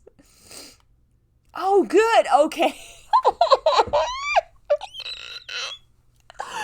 I thought so, but I wasn't 100%. This is proof. the Hebrew that I use translates into Samael, which means this is Satan. She's speaking to Satan. I'm crying. Christine is clearly far more badass than any of us realize. She might be the most badass character ever written. God. Oh my God, naturally it had to be Satan, right? God, okay. It's written in Hebrew, and I cannot pronounce Hebrew, so we're gonna ignore that. Somehow, Christine immediately knew how to pronounce this foreign and ancient word. And what does so-and-so, blah, blah, blah, want with me? The man did not turn or stand. He remained seated, but she could see a charred hand resting on the armchair, old and frayed. I wish simply to offer you a choice. Christine stepped slightly closer, but before she could get much closer, Ashma appeared and laid a hand on her shoulder. You have always questioned your past and what happened with your family. You only remember some of your childhood. The truth of that statement made Christine uncomfortable. In fact, before high school, she could remember very few times she spent at her grandfather's mansion, one or two blurry memories. You wonder and are unsure, and I love to play devil's advocate. Stop being all mysterious and shit. Just get to the point. The man's hand moved again. It was sickeningly twisted and spoiled by age and burns. You are right. Here is the point. The secret to what you are missing in your life is in the museum in the town you just left. Museum? Christine asked. Yes, it is a small stone, smaller than your hand, and the color red. It will reveal all you wish to know. I could simply tell you, but perhaps you had better learn for yourself. There is more. I wish to make a deal. Ashma lifted his hand and snapped the scroll in the air. It fell open in front of Christine, a good few paragraphs long, with the empty signature line at the bottom. And what is this promising? The hand on the armchair gripped the fabric tightly. It promises that Bartholomew Moss will die. The woman startled. Hell no. And why not? He's my grandfather. Is he? The woman growled. Stop messing with me. Swear upon your life that eventually, before the clock of your life ends, Bartholomew Moss will die. On my end, I swear to you, in return to save the life of someone you care for infinitely more. What? Christine crossed her arms. Don't talk in circles. In the future, someone you love will be in danger. I can prevent that. Who? The law of fate forbids me from telling you. Christine's heart stopped. Choosing between her grandfather and someone nameless that she loved? Would it be her father or Madison or... She realized something then. Swear upon your life. If she agreed to this bargain, and the demon saved her loved one, but she didn't make sure her grandfather died, she would be the one to suffer. Her grandfather would be alive, and so would her loved one. Sure, she was mad at her grandfather, but that was different from killing him, so she could save them both. It wasn't like she'd been living for much of anything anyway. Perhaps this way, she murmured, my life will have meaning. A feathered pen appeared in Ashma's hand. Do you agree? Tentatively, Christine nodded. I accept. The pen pierced Christine's arm sharply and she winced. Ashma removed it and handed her the feather pen, blood dripping down it. She took it and wrote her name upon the contract in her own blood. It is done. The pen disappeared as soon as Christine had finished writing. Her name moved on the paper, turning dark black. The rest of it became the same, as if invisible fire was running up the letters, singeing the document. Congratulations, you just made the best decision of your life. Ashma winked at her. She shoved him away. Oh, there's more Hebrew. Take her back, so-and-so. Take her to the place she was found. All right, so let's see what this dude's name is. Oh, man. I thought so. Oh my god. I think they reveal it in the story, so I won't say this one, but I also gave him a appropriate demon name, of course. Oh, man. Ashma nodded, my lord. The hand returned to her shoulder, and before Christine could shove him away again, the world shifted. Like a curtain lifting off her eyes, Christine found herself in the human world again. She stumbled, but Ashma caught her. Bit different, isn't it, between the two worlds? Be careful. Again he winked, but Christine pointedly ignored him. I know this place. She stood slowly, still dizzy, and glanced around. The familiar gray carpet, the glass display cases, they stood in the museum. Here is where you will find an artifact capable of revealing your greatest secret, Ashma murmured. It does a great many things. Tonight it will open the door to your past. He nodded at her and stood still. Christine glanced forward. Well, where is it? He merely nodded, as if to say, go find it. The woman was suspicious, but complied. She stepped nervously forward and began looking around.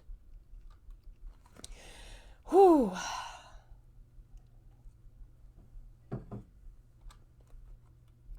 Dante sat in Gary Young's kitchen, feeling very much like a child again for the first time in years. You're not her father? The man shook his head. I'm not. I don't know much about the ordeal, but Christine's father was a man that Bartholomew Moss despised. I'm sure you know how that family is. They're closed-minded, like some sort of secret club.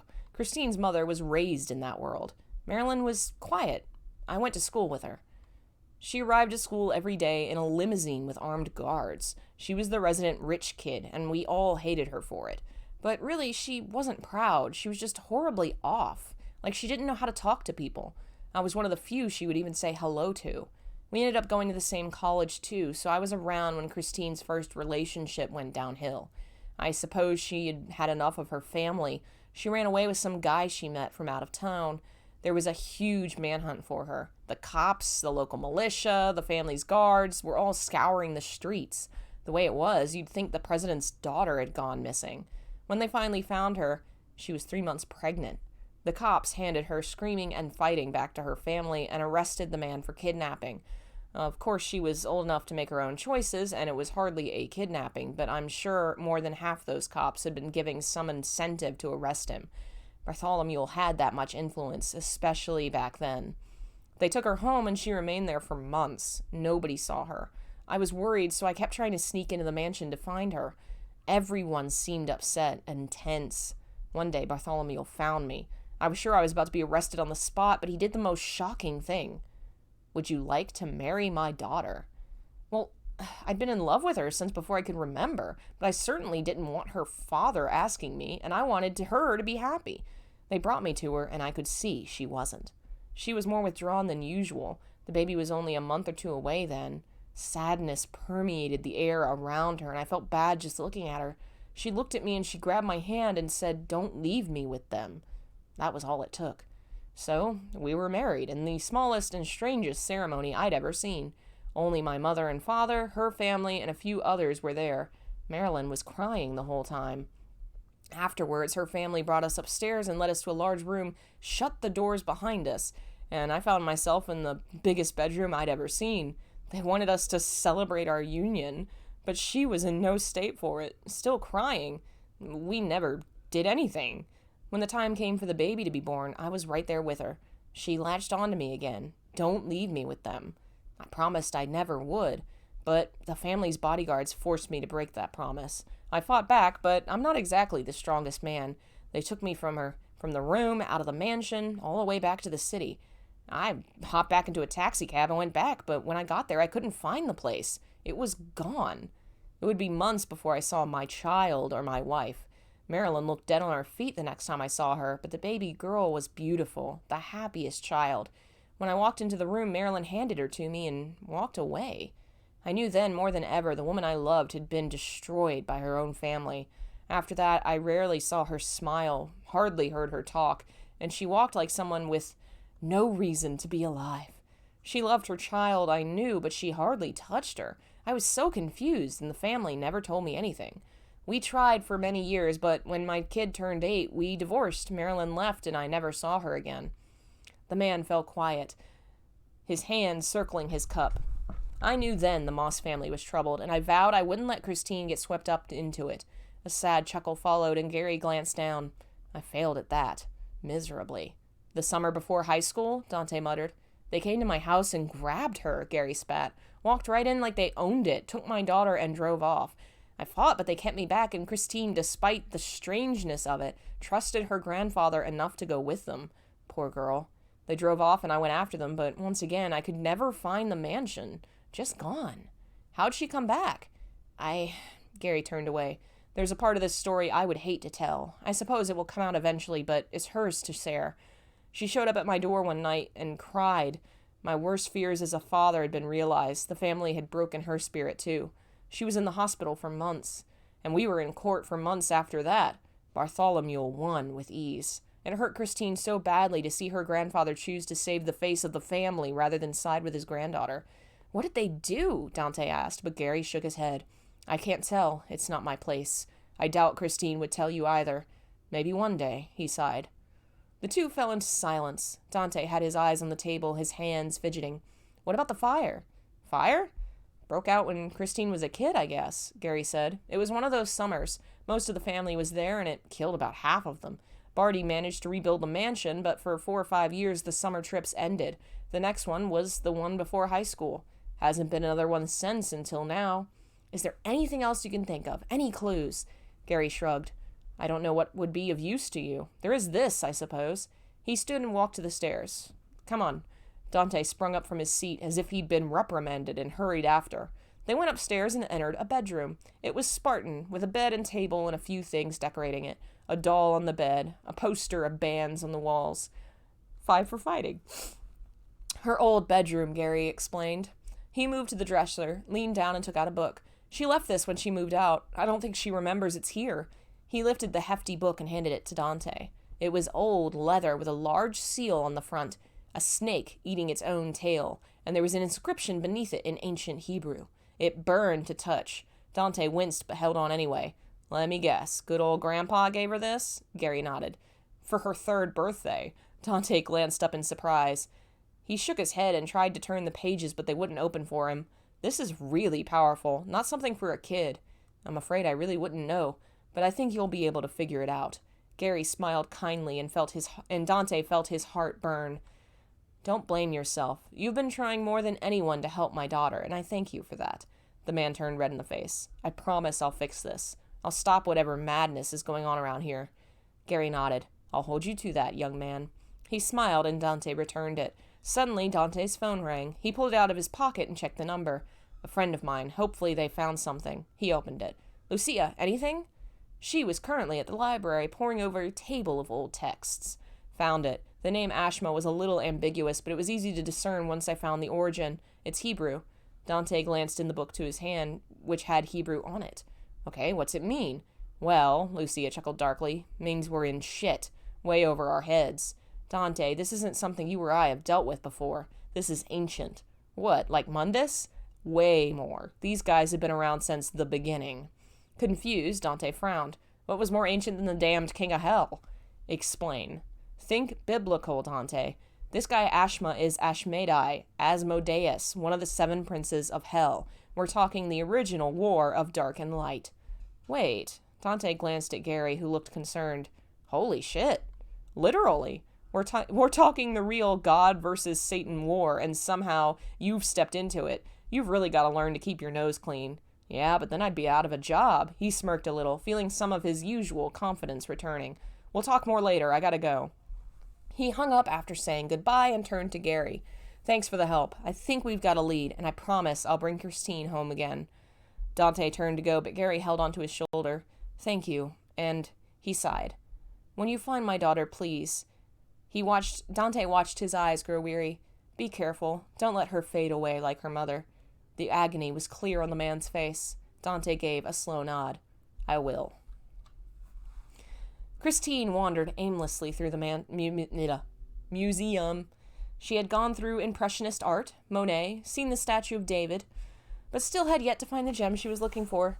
Apparently, this place has a furry statue of David in it. Okay, this is... Stupid demon could have pointed me in the right direction, the woman mumbled. She now stood within the Rodin section of the museum, which consisted of many different statues and carvings. They were nice, but Christine really just wanted to find this stupid rock and go home. The woman turned a corner and came to a room with only one display in it. There it was, obviously the red gem. Not just because it felt right, but it was small and red. Christine stepped towards it slowly, nervous all of a sudden. Her heart thumped in her chest and her instinct screamed to turn back, but she kept going. The strange gem seemed to be calling to her. Dante walked back outside into the night and the rain, moving towards his bike when he felt something, the power of a great demon appearing on the scene, and a human. "Christine!" The man leapt on his bike, cranked the engine, and raced off into the shadows. Her hand was touching the glass. The red gem seemed to shimmer with light that wasn't in the room. She looked up. There were security cameras, but Christine had this strange feeling they couldn't see her. So, slowly, she took hold of the glass and lifted it, unafraid of leaving fingerprints. It came off easy, and she leaned over to set it on the ground, just as she stood back up and reached out to touch the gem. "Christine!" The woman spun around and shocked. It was him! Dante! Christine almost ran to him, but remembered something. She had signed her life away to a demon. What would Dante think of that? What would he think of her? She backed away behind the pedestal. Dante entered the room, eyes wide. "Come on, let's get going before that guy comes back." He hurried over. But Christine backed away from him, shaking her head. She thought, "I'm not worth your time." She winced. "Don't touch me." Dante flinched like he'd been hit. "Christine?" She shook her head. "Just go." "I'll be dead soon anyway," she thought. "Maybe if you go now, you won't mourn me." "What the hell's the matter with you? And why are you doing this?" He glanced around and caught sight of the gem. "What the hell's this?" "I don't know," she admitted. Dante moved towards it, lifting his hand to touch it, but when he came close, it burned him, and he snatched his hand away. Powerful stuff. He glanced back at her. "Don't tell me you were going to take this." "I've got to," she muttered. "I need it." "For what?" Christine looked at him. "None of your business." "What the hell?" The demon crossed his arms. "Why are you being such a jerk? Why are you always messing with me? What, trying to save your life?" Dante held up his hands. "You know what? Whatever. Do what you want." "I will." She strode past him, but he grabbed her arm. "Look, it's really not a good idea." At the front of the building, Ashma perked up. He cursed violently and disappeared, reappearing across the hall. "Stay away from her." Dante turned to face him, and in that moment, Christine reached with her free hand. The man noticed just too late as her fingers touched the warm stone, and he reached out to stop her. Dante's hand rested on top of hers. Ashma saw, and his eyes went wide. "No!" It was too late. Both hands touched the gem, and in a flash, its colors switched from red to blue.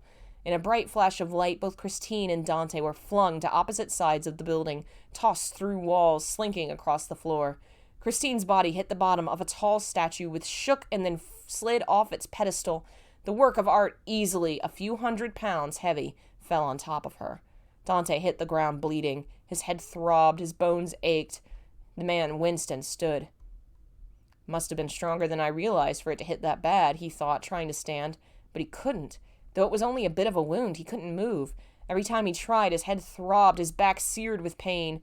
He tried again, and a scream escaped him. God damn! Why did it hurt so much? Across the room, Christine was unconscious beneath the heavy statue. Dante managed to sit up a little and saw her body. His eyes went wide. "Christine!" Her hand twitched. The man's breath caught in his throat. Her hand and her arm began to move. Christine murmured. She sleepily tried to push the statue off herself. And Dante cursed himself and tried to stand again. If he didn't get up, the weight of that statue would kill her. He had to help, but he just couldn't. Yet the statue didn't kill her. Dante watched, astonished, as Christine lifted her arms and began pushing the enormous pieces of broken stone off her chest, then her legs, and then she stood as if she hadn't just been crushed by a rock slide. She wasn't even bleeding. Her legs were wobbly, but she was able to brush herself off as if nothing happened. Dante stared wide-eyed, and his eyes got wider as they rose and saw her face. Her hair was silver. Christine looked at him, and her eyes flew open. Your eyes!" The man slowly, tentatively lifted his hand, which was trembling, and touched his face. He managed to lift his bangs a little and looked at them. They were dark brown and coated with blood. "Dante!" The man glanced up in time to see Ashma grinning, floating in the air between them. A fist flew towards his face. Leave him alone. Christine was beside him in a second, holding the fist back with ease. Ashma grinned at her. This really isn't what the master had planned, but what a twist. He threw his head back and laughed. Outside, sirens blared. Christine's head flew up. You'd better get going. Ashma faded away, leaving naught but air. The woman frowned and turned to Dante. Her eyes flew open. Dante! To him, she was a blurry figure, and her voice sounded so far away. Dante, stay awake! Sleep had taken him by then, lulled by the blood loss, the wounds, and the sirens. And that is the end of the story I wrote in high school. So much, so many missing answers and running plot threads going against each other. But okay, here was the idea. So, her family is this family of hunters, right? They've always been hunters. They've always been, whatever. And then Mama goes and falls in love with a demon. And not just any demon. She falls in love with Satan. She falls in love with Satan. And, gets pregnant and eventually gets caught. I guess, I don't know, the demon hunters or something finally caught up with them or something. And, it trapped him or something. They separated them and took Mama back. And they were going to try and, kill the baby or whatever, and it didn't work, and baby was too powerful. So they seal the powers inside of Christine. So she's totally normal, supposedly. Well, doesn't work so well, because she's basically the child of Satan, lots of powers in her. And that's why all these, bad things happen, where the house burned down, all these different things. And so she keeps having to come back every year to this house because they keep having to redo the seals on her. And it's horrible and painful. And it's part of why she has, no memories of her childhood, because she was in pain all the time and all this bad crap with her family. And her mom is basically catatonic from the ritual they did to her, basically messed with her. The name on her back was one family member figuring out she was part demon and trying to use her in a ritual to become powerful himself, and failing. He was caught, but the family kind of tried to cover it up, and that really messed with Christine, because her family just covered up this horrible, instead of letting the guy go to trial, and so that was kind of that story was basically her family sealed her powers away and all that. So the rock was a kind of a conduit. It takes things in. The demons don't want to touch it because it'll take their demon power from them. The idea was, if Christine touches it, it'll take the seal, it'll set her free. And so down in hell, Daddy Satan's like, well, I'm Satan. I can't go and I guess there was a law that he can't interfere with human, he can't kill Bartholomew himself. He's not allowed. He can't, save the girl. He can't do any of this crap. Bye, Pablo. Thanks for joining us. So he has to have humans do this stuff. And so that's the whole thing where he's trying to say, you will do this and then you will kill him, because he wants that stuff to happen. And presumably when Christine knows the truth, that is what Christine will want, presumably. So that's the whole idea behind getting her to touch the stone which appeared in the very first chapter, but which clearly I hadn't had any of this really planned to this point. But she touches it with Dante, which accidentally makes them switch. So now he's human and she's a demon. And so from there, they were going to have to flee and recuperate and kind of deal with the fact that now Dante is sort of the weaker one, the one that's in need of rescue or protection, and then she has to deal with the fact that she has power, and they're trying to escape her family and deal with all that. And eventually there is a showdown between her and her grandfather where they figure out eventually why the switch happened, and they have to go back and get the rock and they have to switch it back, and she becomes a half demon because she was one. The seal breaks and she confronts her grandfather about, hey, you did this fucking horrible thing to me, and he tries to fight them with horrible demon powers, and he opens a door, which was a mistake, because now that the door is open, the demons can come get him. He's dragged to hell because he's horrible. and they live happily ever after and have half quarter demon whatever babies. And that was the story of the incredibly convoluted and very badly written all over the place story I wrote when I was 15. Thank you, Christian. Am I streaming anything later? Probably not. I have a bunch of family staying with us this weekend. I mean, if my cousin wants to play with me and play a game or something, we might, but probably won't. Depends. Tomorrow, I definitely won't be. Sunday is the big day-long charity stream, so we'll be back Sunday with something. As for this, for October, we're going to switch over to doing horror stories. Not all of them will be mine. It may be like short stories. I have a book of North Carolina legends and some ghost story stuff. I'm still reading through to see what I think is really good and what I want to share. And I may also be writing something as well. But the fanfic thing will take a back seat until after October. Thanks you, everyone, for joining me and for all the people that supported the channel during all these streams. It's been fun. The story's not quite as bad as I remember. There's clearly so many, like, it's obvious that I didn't plan any of this, that I kind of just wrote by the seat of my pants and was kind of dealing with my own issues through the story, which is fine. That's how you deal when you write. Like, Christine is very obviously just me as I was dealing with problems in high school and creating a character that I could feel like was powerful and awesome, and, you know, it's what I needed. This Mary Sue. I needed it right then. Everybody needs a good Mary Sue. Be sure to check out my website if you haven't. There's a new easy way to buy all my books and commission me for videos and such. The links are below. There's also should be a link to Christian Nava's book, Skeletons in the Rain, which is currently supporting our channel right now. You can buy it on Amazon in English and Spanish, and I promise the Spanish is better than my Spanish.